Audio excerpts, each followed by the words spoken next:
নবী সাল্লাল্লাহু আলাইহি ওয়াসাল্লাম বলেছেন চোখের বদনজর এমন সত্য যে একটা উটকে এই রান্নার ডেকচির মধ্যে ঢুকাই ফেলতে পারে। আর একটা উট খুব সুন্দর ভালো, আপনি দেখছেন মাশাআল্লাহ বলেন নাই, নজর লেগেছে, উটটা মারা গেছে দেন তারপর তাকে জবাই করে খেয়ে ফেলতে হয়েছে। একজন সাহাবী গোসল করছিলেন, গোসল, এটা হাদিসে সহিহ, এই আলেম ওলামা যারা আছেন তারা জানেন যে এই হাদিসে সহিহ।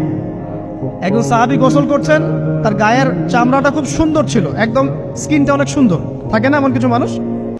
আচ্ছা, এখন আরেকজন সাহাবী এই গোসল দেখছেন দূর থেকে, দেখে বলছেন যে কি চমৎকার তার শরীরের রংটা, যেন কুমারী নারীর মতো, অনেকটা এমন একটা কথা তিনি বলেছিলেন।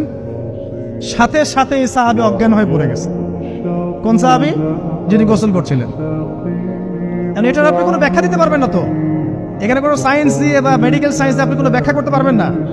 একটা ব্যাখ্যা দিতে পারেন, কিন্তু কেন সেটা হলো সেটা আপনি অ্যান্সার খুঁজে পাবেন না। তো নবী সাল্লাল্লাহু আলাইহি ওয়াসাল্লামের কাছে নিয়ে যাওয়া হলো তাকে। তিনি বললেন যে এই ব্যক্তির ব্যাপারে কি কেউ ভালো মন্দ কিছু বলেছিল?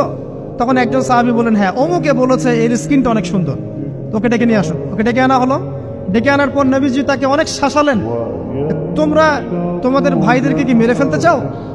তখন এই সাহাবী তো অবাক, আমি আবার কখন মারতে চাইলাম ইয়া রাসূলুল্লাহ? আমি তো মারতে চাই নাই, আমি তো খালি বলেছি যে তার গায়ের রংটা অনেক সুন্দর। তখন তিনি বললেন, কেন তুমি সুবহানাল্লাহ বললে না, কেন তুমি মাশাআল্লাহ বললে না? যখন মাশাআল্লাহ বলবেন, সুবহানাল্লাহ বলবেন, নজরটা লাগবে না। আর যখন আপনি মাশাআল্লাহ বলবেন না, সুবহানাল্লাহ বলবেন না, দেখবেন নজর লেগে গেছে। আপনি বিশ্বাস করেন ব্যবসা খুব ভালো চলছে, মানুষ বলল যে বাহ তোর তো ব্যবসা হেভি, লালে লাল শাহজালাল, ঠিক আছে, দেখবেন আপনার কেনা বেচা বন্ধ হয়ে গেছে।